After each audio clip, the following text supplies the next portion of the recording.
আজ 18ই সেপ্টেম্বর। আজকের তারিখটি বিভিন্ন কারণে ইতিহাসে বিখ্যাত হয়ে আছে এবং একটি কারণে আজকের তারিখটি আমাদের মনকে ব্যথিত করে তোলে। তা কি, আসুন এক ঝলকে জেনে নিই। তার আগে আমার চ্যানেলটিকে একটি লাইক, সাবস্ক্রাইব করে দেবেন। Thank you.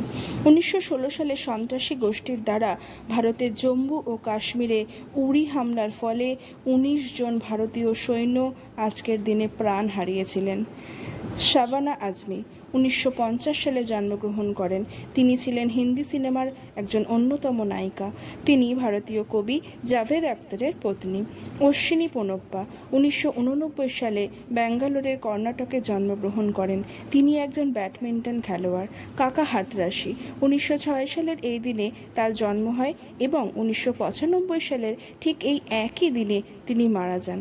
তিনি ছিলেন একজন ভারতীয় হাস্যরসাত্মক কবি। এইরকম রোজকার নিত্য নতুন আপডেট পেতে চোখ রাখুন আমার চ্যানেল।